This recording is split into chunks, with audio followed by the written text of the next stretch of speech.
Assalamualaikum warahmatullahi wabarakatuh. Anak-anakku semuanya, senang sekali hari ini kita bisa bertemu kembali untuk belajar tema 1, muatan ilmu pengetahuan alam. Kali ini kita akan mempelajari tentang pelestarian makhluk hidup. Ini masih ada kaitannya dengan pembelajaran kita minggu kemarin, yaitu tentang perkembangbiakan pada hewan dan tumbuhan.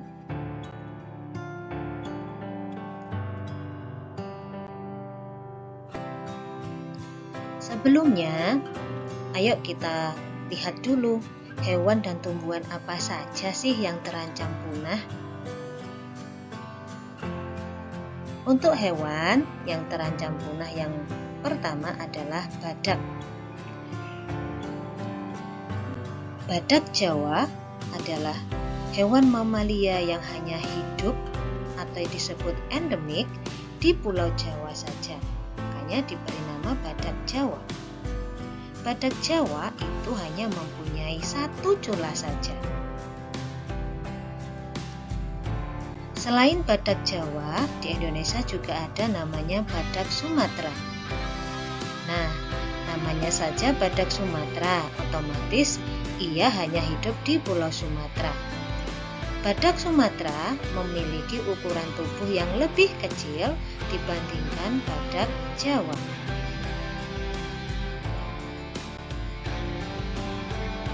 Hewan yang terancam punah di Indonesia selain badak adalah harimau Sumatera. Harimau Sumatera adalah harimau asli dari Indonesia. Lalu ada juga gajah Sumatera.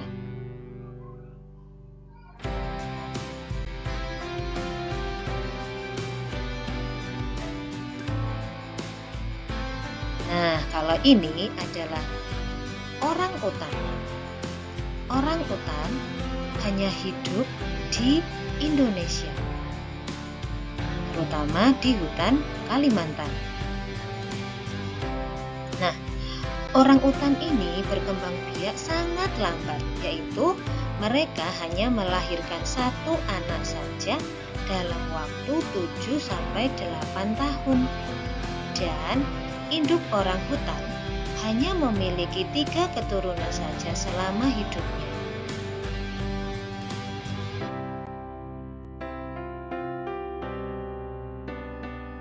Hewan lain yang terancam punah di Indonesia adalah komodo. Seperti yang kalian ketahui, komodo merupakan salah satu jenis kadal terbesar di dunia. Panjangnya kira-kira 2-3 meter. Dan ia adalah hewan endemik atau hewan yang hanya hidup di Pulau Komodo, Nusa Tenggara Timur.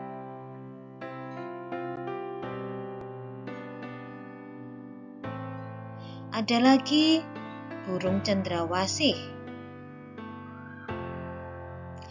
Kalau burung cendrawasih itu hanya terdapat di Papua. Burung jalak Bali. Nah, burung-burung seperti ini sekarang sudah hampir punah karena adanya perburuan liar.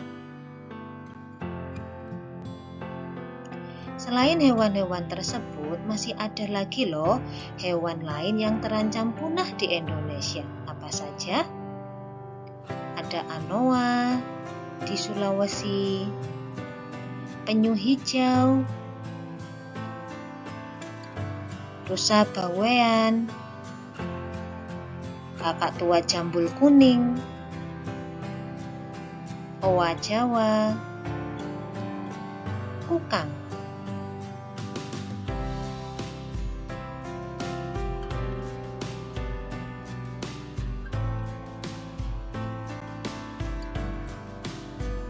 Nah, kalau tadi beberapa hewan yang terancam punah di Indonesia, sekarang tumbuhan apa saja yang terancam punah di negeri kita ini? Yang pertama adalah bunga bangkai raksasa. Bunga bangkai memiliki ukuran dengan diameter lebih dari 1 meter. Ciri khas dari tumbuhan ini yaitu mengeluarkan aroma busuk seperti bangkai. Nah, aroma busuk itu gunanya untuk menarik perhatian serangga agar dapat membantu penyerbukan.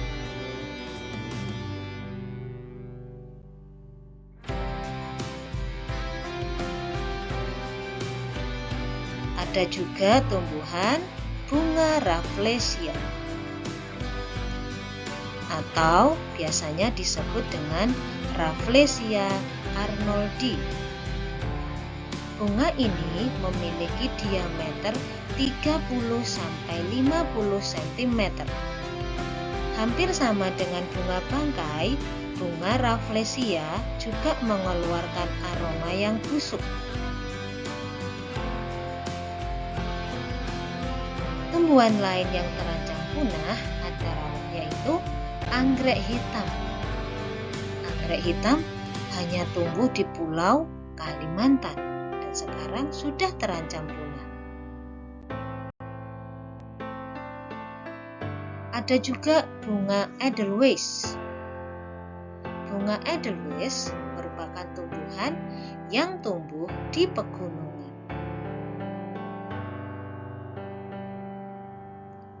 Lalu ada juga yang sudah terancam punah tumbuhan yaitu pohon cendana.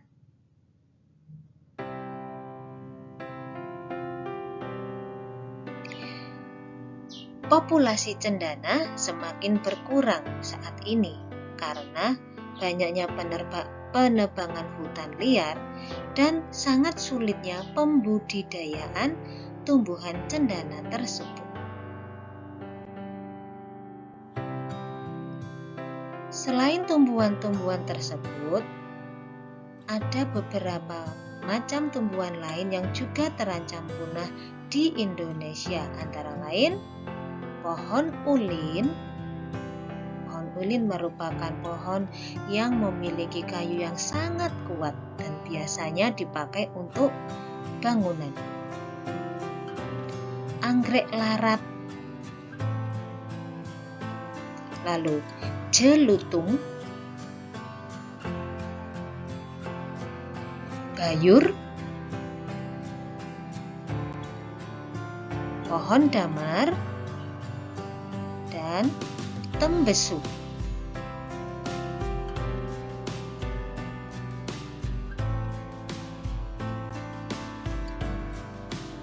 Nah, lantas apa saja upaya-upaya kita untuk melestarikan makhluk-makhluk hidup tersebut?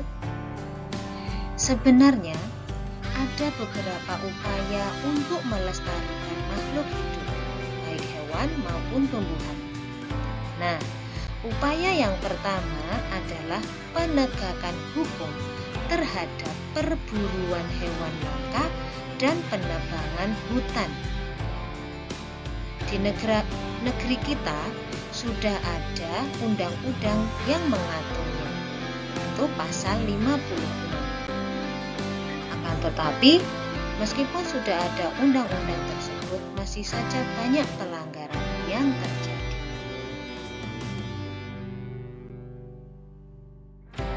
Upaya yang kedua adalah dengan mengadakan penangkaran serta pembudidayaan hewan dan tumbuhan langka. Apa artinya penangkaran? Penangkaran adalah upaya untuk pemulihan hewan langka yang mengalami luka-luka atau trauma lingkungan. Jadi misalkan ditemukan seekor orang utan yang sedang luka-luka karena diburu orang. Nah, itu dimasukkan dalam penangkaran hewan. Penangkaran dikhususkan untuk hewan saja.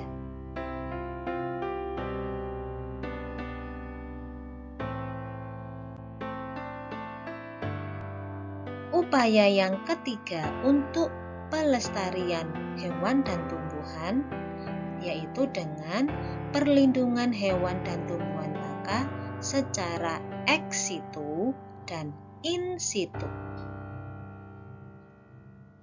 Apa bedanya perlindungan ex situ dan in situ itu? Kalau perlindungan in situ, in itu berarti di dalam. Artinya adalah perlindungan hewan dan tumbuhan di dalam habitat aslinya. Jadi, hewan dan tumbuhan di suatu habitat yang asli itu tidak diubah, akan tetapi habitat itu atau lingkungan itu dilindungi. Nah, itu adalah perlindungan secara in situ. Contohnya ada hutan lindung, suaka marga satwa, taman nasional, dan cagar alam. Untuk lebih jelasnya apa bedanya antara hutan lindung, suaka marga satwa, cagar alam, ini artinya.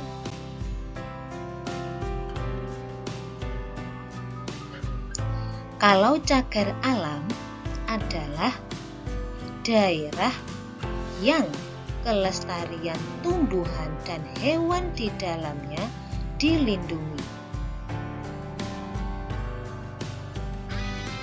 Contohnya ada cagar alam Penanjung di Jawa Barat dan cagar alam Lembah Ana di Sumatera Barat. Nah, di cagar alam itu hewan dan tumbuhan yang ada di dalamnya dilindungi pemerintah. Kalau suaka marga satwa adalah daerah perlindungan khusus untuk hewan yang terancam punah. Contohnya, ada suaka marga satwa Muara Angke di Jakarta dan suaka marga satwa Padang Sugihan di Sumatera. Nah, kalian bisa membedakan kan sekarang antara cagar alam dan suaka marga satwa.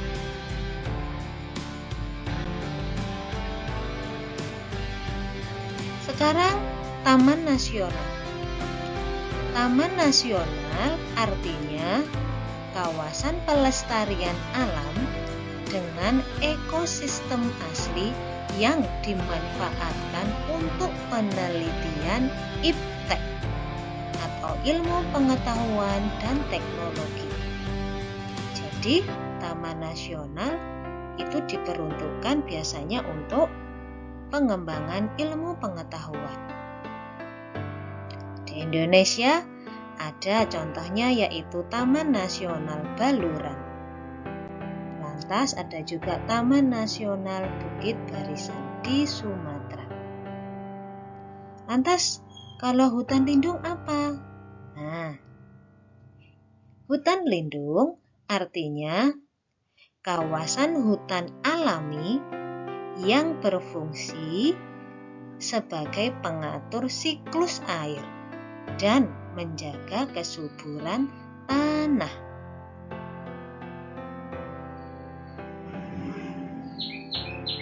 Kalau di Indonesia banyak sekali hutan lindungnya. Contohnya ada hutan lindung Sesawat di Lombok, ada juga hutan lindung Sungai Wain di Balikpapan. Dan masih banyak lagi loh hutan lindung di Indonesia. Oke, sekarang kita menuju ke perlindungan ex situ. Kalau tadi in situ, sekarang ex situ. Nah, apa artinya perlindungan ex situ? Ex berarti di luar atau keluar. Jadi artinya adalah perlindungan hewan dan tumbuhan di luar habitat aslinya. Jadi hewan dan tumbuhan itu diambil terus dimasukkan ke suatu habitat buatan yang dibuat mirip seperti habitat aslinya. Contohnya, ada kebun raya, kebun binatang, taman safari, museum zoologi, dan herbarium. Kalian pasti sudah pernah pergi ke kebun binatang kan? Nah, berarti kalian sudah mengunjungi salah satu tempat perlindungan ex situ.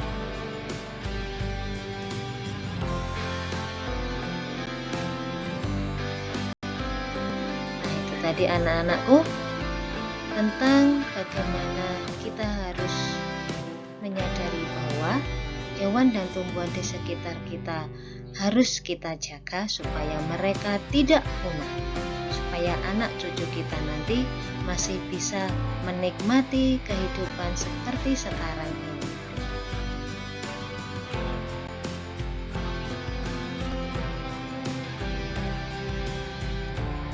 Oke, sampai di sini dulu. Wassalamualaikum warahmatullahi wabarakatuh.